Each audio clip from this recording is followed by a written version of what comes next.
우리 다 같이 매일 드리는 기도로 8월 14일 금요일 새벽 기도회를 하나님께 드리도록 하겠습니다. 신실하신 하나님 아버지, 새벽을 깨워 우리를 기도의 자리로 불러주시니 감사합니다. 어둠을 밝히는 빛처럼 우리의 심령을 비추는 주의 말씀으로 하루를 시작하게 하옵소서. 삶의 자리에서 맡겨주신 사명을 성실히 감당하게 하시고 우리의 모든 말과 행동 속에 그리스도의 향기가 드러나게 하옵소서.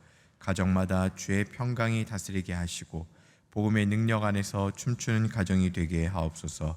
이 나라와 민족이 복음 안에서 하나 되게 하시고 공의와 사랑이 흐르는 나라가 되게 하옵소서.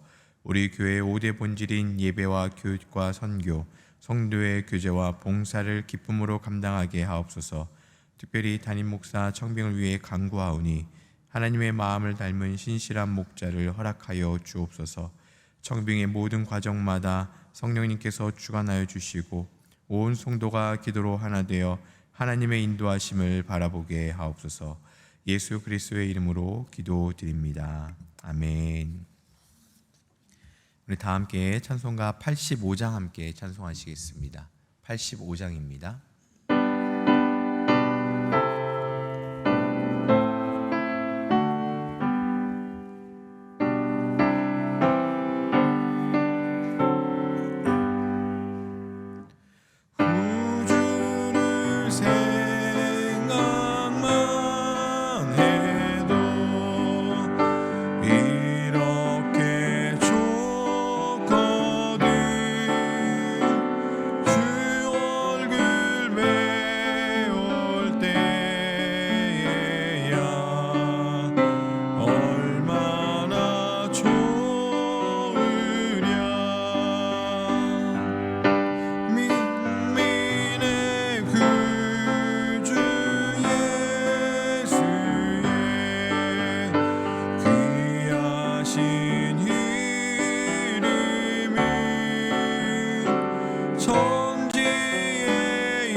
오늘 함께 읽은 성경 통독의 범위는 예레미야 43장부터 45장까지의 말씀입니다. 오늘 성경 통독 범위는 예레미야 43장부터 45장까지이고 그 중에 오늘 함께 이 새벽에 나눌 말씀은 예레미야 44장 17절로부터 우리 19절까지 보도록 하겠습니다. 17절로부터 19절까지 함께 볼 텐데 저희 한 절씩 교독하고요. 마지막 절은 합독하도록 하겠습니다. 제가 먼저 하나님의 말씀을 읽겠습니다. 우리 입에서 낸 모든 말을 반드시 실행하여 우리가 본래 하던 것, 곧 우리와 우리 선조와 우리 왕들과 우리 고관들이 유다 성읍들과 예루살렘 거리에서 하던 대로 하늘의 여왕에게 분향하고 그 앞에 전제를 드리리라. 그때에는 우리가 먹을 것이 풍부하며 복을 받고 재난을 당하지 아니하였더니.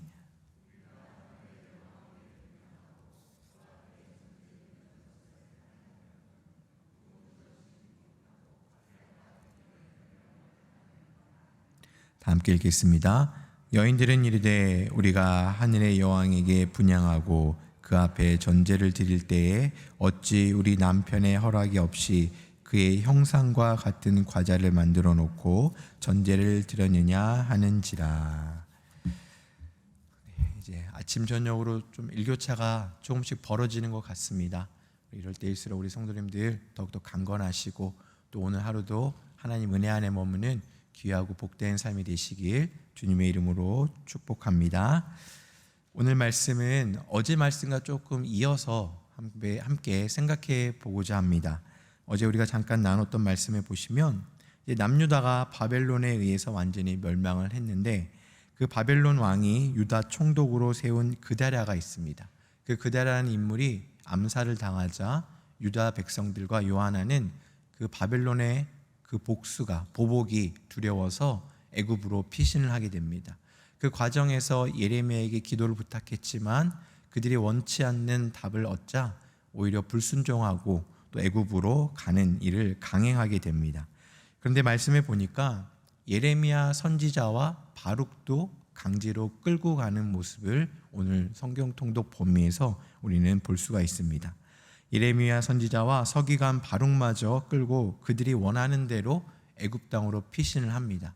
그렇다면 이제 애굽 땅에 가서 어떻게 우리가 다시금 잘 살 수 있고 또 하나님의 백성으로 그 정체성을 지킬 수 있을까라고 이렇게 다시금 돌아올 줄 알았는데 오히려 애굽에서 그들은 과거 예루살렘에서 과거 우상을 섬기던 그 안 좋은 버릇들 또 끊어내지 못하는 우상 숭배를 그 애굽 땅에서도 계속 이행하고 있는 것을 오늘 말씀을 통해서 볼 수가 있습니다.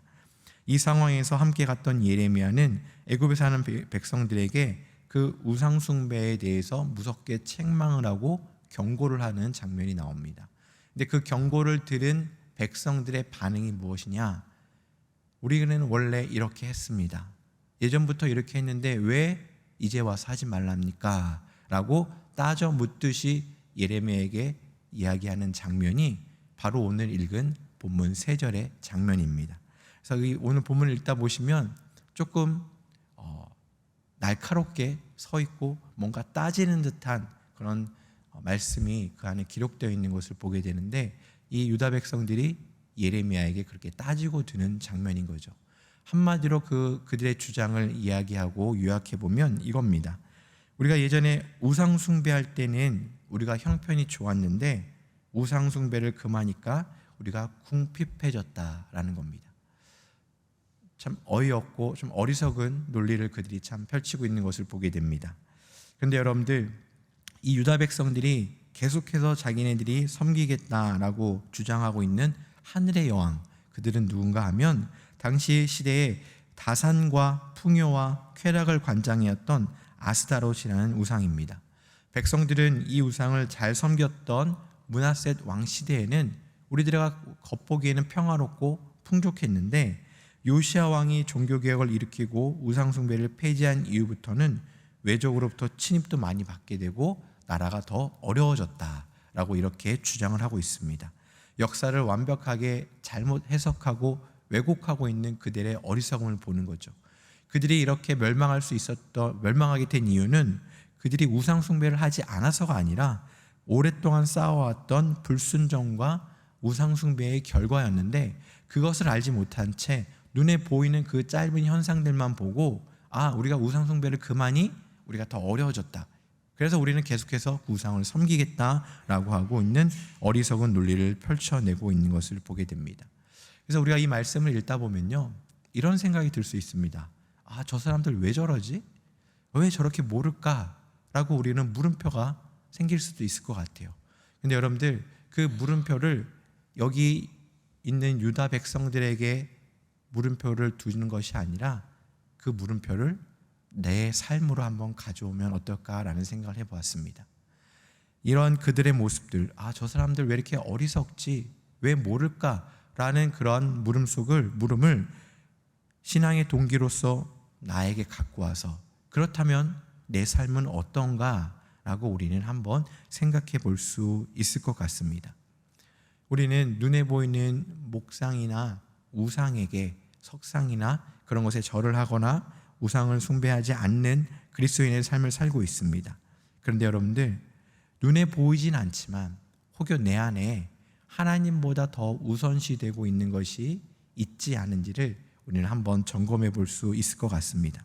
하나님을 믿지만 아직도 나도 모르게 안정함과 풍요로움에 더 만족하고 있고 그것만을 하나님께 구하고 있는 삶은 아닌지 우리가 한번 되돌아볼 수가 있다는 겁니다. 그것을 점검하는 방법이 무엇인가? 내 입에서 주로 나오는 말이 어떤 말인가라는 것을 우리가 한번 살펴보면 될 것 같습니다. 특별히 힘들고 어려워지고 조급해지고 내 삶이 궁핍해질 때 내 입술에서 나오는 말이 원망인지 불평인지 아니면 감사인지 간구함인지, 이런 것들을 우리가 한번 객관적으로 돌아보면서 나의 신앙의 척도가, 나의 신앙의 지금의 과정이 어느 정도인가라는 것을 우리가 한번 점검해 볼 수가 있다는 겁니다. 혹여 내가 아직도 어려움을 만났을 때 내 마음에 원망이 있고 내 입술에 불평이 있고 또 예배의 자리를 자꾸 피하고 싶고 더 다른 눈에 보이는 것을 더 의지하려고 한다면 우리는 그 마음이 아직 하나님께 온전히 있지 못하다는 것을 우리가 증거하고 있다는 겁니다. 또 반대로 그럼에도 불구하고 내 안에 탄식은 있지만 그럼에도 감사하고 그럼에도 하나님을 의지하고 힘들지만 더 예배의 자리를 찾고 있는 삶이 있고 그러려고 내 마음이 노력하고 몸부림치고 있다면 우리는 유다 백성들과는 다른 그런 신앙의 삶을 살고 있다라고 우리는 점검해 볼 수가 있을 것 같습니다. 그렇다면 여러분들, 우리가 어떻게 그러면 이렇게 순수한 신앙을 지켜내고 어려움 중에도 궁핍함 중에도 하나님 앞에 올바로 나아갈 수 있을까? 여러분들, 여러 가지 방법이 있겠지만 우리가 함께 생각해 볼 것은 감사의 방법이다라고 저는 생각을 합니다. 우리에게 늘 감사가 있어야 되는 거죠. 우리가 늘 즐겨 부르는 찬송처럼 받은 복을 세어보고 또 지금까지 지낸 것이 얼마나 큰 은혜인지를 우리가 고백해 볼 수 있는 삶을 우리가 살아야 된다라는 것입니다. 어떤 목사님의 강연을 들은 적이 있는데 이 목사님이 감사에 대해서 한 두 마디 하신 것이 굉장히 인상이 남았습니다. 어떤 말씀을 하셨냐면, 감사가 모든 것을 치유해 줄 수 있다고 장담할 수는 없지만 하나님을 중심으로 사는 그 신앙의 좋은 출발점이 될 수 있습니다. 또 감사가, 이렇게 시작된 감사는 내가 원하는 것을 얻어서 감사한 것이 아니라 내가 가진 것에 대한 가치, 진가를 제대로 알아보는 것입니다 라고 이렇게 이야기하는 것이 참 인상 깊었습니다. 여러분들, 이 오늘 말씀에서 만난 유다 백성들이 이렇게 끝까지 그들의 우상을 끊어내지 못하는 이유가 무엇입니까? 끝까지 우상 숭배를 고집하는 이유는 감사하지 못하기 때문입니다. 그들 안에 늘 결핍이 있는 거예요. 나라가 망하고 애굽이라는 땅까지 왔지만 우리가 더 잘 살고 싶어, 우리가 더 풍족해야 돼, 옛날에는 그랬는데 예전에는 우리 안 그랬잖아. 계속해서 거기 머물면서 지금과 비교하면서 결핍에만 집중하고 있는 겁니다. 그럼에도 불구하고 생명을 주신 하나님께 감사하는 것이 아니라 뭐가 부족하고 그것을 채우기 위해서 어떡합니까? 하나님이 아닌 다른 우상을 섬기는 일을 범하고 있다는 겁니다. 그래서 우리가 그런 삶에서 벗어나기 위해서는 감사의 삶을 살아야 되는 거죠. 감사를 통해서 하나님을 향한 중심이 출발점이 될 수 있는 것이고, 또 내가 가진 것에 대해서 감사하고 그 진가를 알아보는 것. 내가 힘들지만 나의 삶을 하나님께서 이렇게 보듬어 주셨구나, 너무너무 귀하구나. 내가 힘들고 궁핍하지만 나에게 이렇게 믿음의 동역자들을 허락해 주셨구나, 너무너무 감사하다. 나에게 이렇게 누울 수 있는 보금자리를 주시고, 또 때로는 조금 빈약할 수 있지만 끼니를 거르지 않는 식탁을 대해 주시고, 또 함께 기도할 수 있는 가족들을 주시고, 이것이 우리들에게 너무 큰 감사의 조건이다라는 것을 깨닫게 하신다라는 것입니다. 그로 인해서 그 감사함으로 우리는 주님을 인정할 수가 있는 것이고요, 주님을 인정하면 우리는 주님만을 신뢰하는 삶을 살 수가 있는 것입니다. 하나님의 삶이, 하나님이 이제 나의 삶의 목적이 되고 하나님께 맡기는 것이 무엇인가를 즐겁게 경험할 수 있는 그 은혜가 우리에게 주어지는 거죠. 데살로니가 5장에 있는, 전서 5장에 있는 말씀처럼 여러분들, 우리 범사에 감사하는 삶을 통하여 우리의 신앙이 다시금 하나님 앞으로 더 중심이 맞춰지고 우리가 하나님 앞으로 나아가는 은혜의 여정을 살아가는 우리 모두가 되시길 간절히 소망합니다. 오늘 하루를 사시면서 내가 어떤 것을 감사할까라는 결단보다는 내가 오늘 모든 것에 감사하겠다, 아침에 일어나서 밤에 잠자리에 들기까지 감사할 것을 골라내는 것이 아니라 하나하나 모든 것이 다 감사의 조건이다라는 것을 우리가 생각하면서 오늘 하루도 하나님 앞에 범사에 감사하는 삶을 통하여 주신 은혜를 마음껏 누리시고 감사의 삶을 살아가는 우리 모두가 되시길 간절히 소망합니다. 또 오늘 함께 읽은 말씀 중에서 마지막 절 19절 말씀에 보시면 여인들이 이야기를 합니다. 우리가 하늘의 여왕에게 분향을 했고 그 앞에 전제를 드릴 때 우리 남편에게 허락을 받았다라고 이렇게 이야기하죠. 당시 율법에는 율법에 따르면 아내의 서원은 남편의 동의가 있을 때 유효했습니다. 그래서 이 여인들이 우리 남편들도 다 동의했고 내가 이 하늘 여왕에게 분향하는 거 허락받았고 그의 모습을 새긴 과자까지 만들어서 드렸는데 이게 뭐가 잘못됐다는 거냐라고 이야기하는 겁니다. 우리 남편이 나에게 권한이 있는 그 남편이 허락을 했고 또 뭐라고 말을 하면 왕들도 했고 고관들도 했고 선조들까지 다 그렇게 했는데 왜 우리한테 뭐라 하느냐, 이게 뭐가 잘못됐느냐, 다른 사람들 다 이렇게 했다, 권위 있는 자들도 다 그렇게 했다, 다수의 논리와 군중 심리를 통해서 자신들이 하나님을 대적하고 있다는 사실을 전혀 알지 못하고 있는 어리석은 모습을 보여주고 있는 것을 보게 됩니다.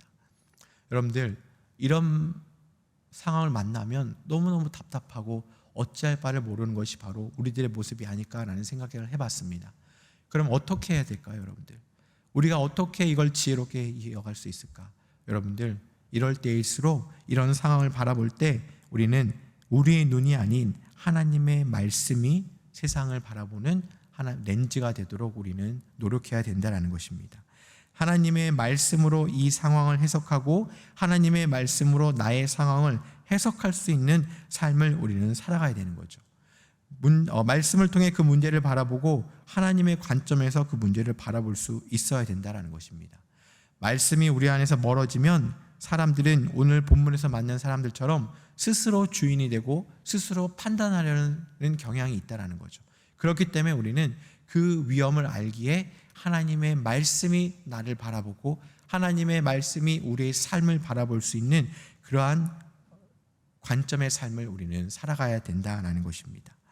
이 말씀을 준비하면서 그냥 이런 생각이 들었습니다. 우리가 실제로는 일상에서는 어떨지 모르겠지만 우리가 영화를 한번 생각해 보시면 영화는 굉장히 좀 각색도 되어 있고 또 그 안에 재미있는 요소도 있고 되게 흥미로운 요소들도 있는 것이 바로 영화인데 그 영화 안에서 때로는 독재자 캐릭터를 우리가 만나게 됩니다. 독불 장군을 만나고 독재자들을 만나는데 그들 독재자들이 주로 하는 그런 대사가 있는데요. 그 캐릭터의 대사가 바로 이겁니다. 내 말이 법이야 라는 거죠. 그 공동체 안에 질서가 있고 법이 있지만 아니 그거 다 필요 없어, 내 말이 법이야 라고 이야기합니다.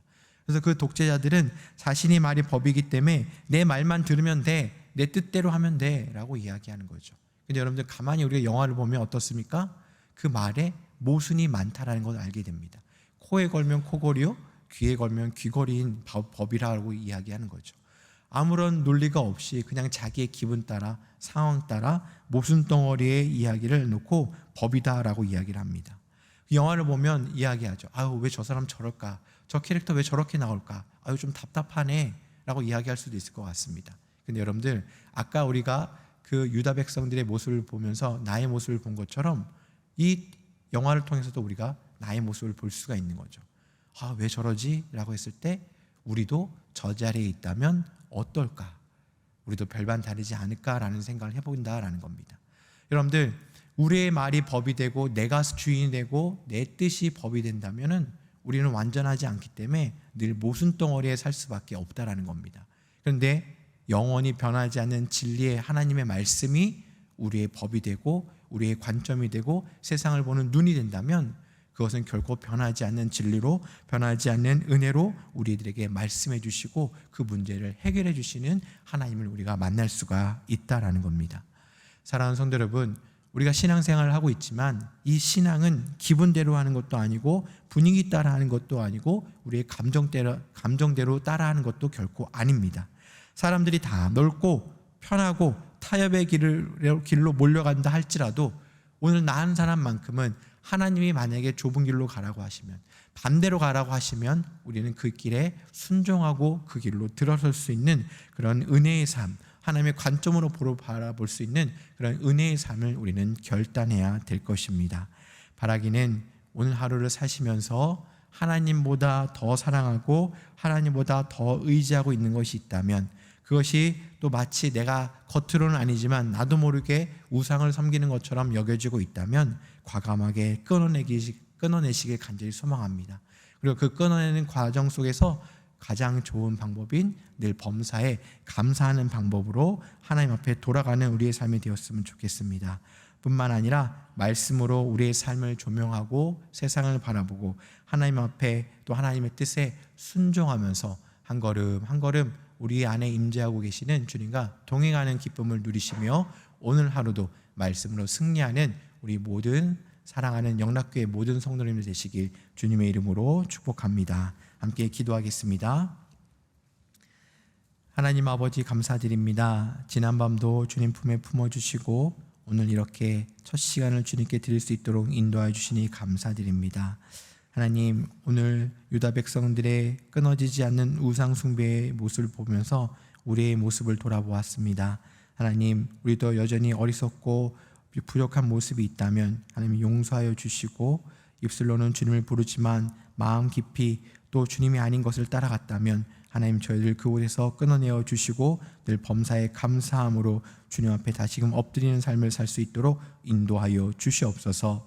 내 이성과 경험으로 하나님의 섭리를 함부로 판단하지 않게 하여 주시고, 세상 사람들이 다 타협하는 길로 갈지라도 묵묵히 주님께서 말씀하신 길을 걸어가는 우리의 삶이 될 수 있도록 주님 인도하여 주시옵소서. 오늘 하루도 어떠한 것이 감사한 것인지를 골라내고 분별하는 것이 아니라 모든 것에 감사하는 우리의 삶이 되게 하여 주시고, 우리에게 처한 상황과 또 모든 세상의 문제들을 하나님의 말씀으로 바라보고 해석하는 우리의 삶이 될 수 있도록 인도하여 주시옵소서. 하나님, 우리 사랑하는 성도님들 가지고 있는 기도의 제목들이 있습니다.